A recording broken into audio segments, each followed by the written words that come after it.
Hi gang, East Coast Lumberjack here, transplanted to the West Coast for a couple of weeks. We're here in a spot, we're actually just outside, we're a little bit east of Cranbrook, British Columbia. And we're in this is a ponderosa pine Douglas fir stand.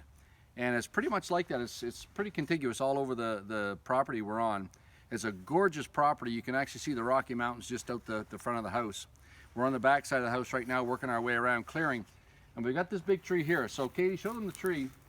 This is about a 60-foot tree, and if you look at it, it's got a good lean on it towards this telephone line here. Okay, so there's a telephone line right here, and it's leaning right towards that. So as I said before, we can take usually a leaning tree anywhere within about 180 degrees of where it's leaning. So I'm going to bring this right down this way. I'm going to do a conventional notch on the Doug fir, and then I'm going to do a back cut, put some wedges in, and bring it over with the wedges. So that's what we're going to do. Douglas fir is a little bit different, so I wanted you all to see how we do this. So, okay, let's.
Okay, so bring it in here, Kate.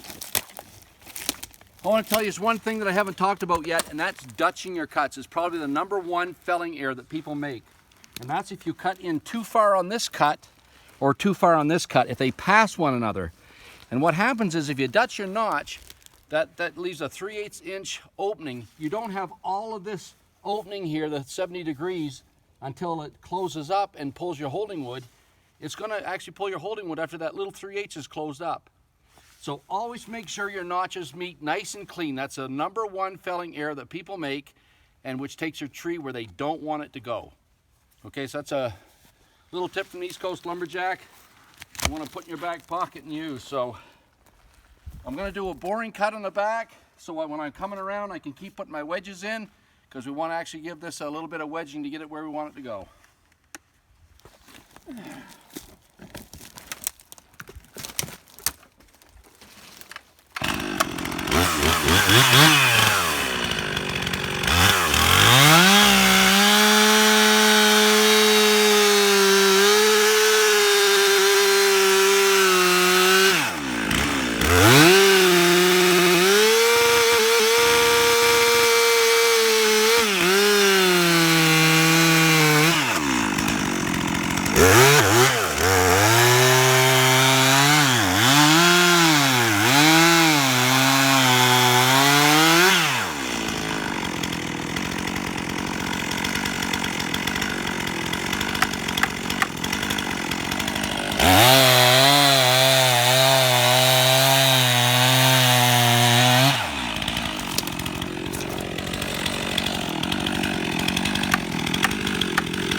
All right, come on right in, Kate. So I'm liking Douglas fir a lot. It's you can see it's got really thick bark, and the wood is nice and strong. So We put our tree right in here where we want it to go. We're, I don't know, about 40 or 50 degrees away from the power line, so you can't bring it really hard because of course the lean was really hard in this direction. But we did bring it exactly where we wanted it to go, used our levers or our wedges to get it down, so went just like clockwork. So obviously the things we do in the East Coast work just as well in the West. So East Coast Lumberjack signing off.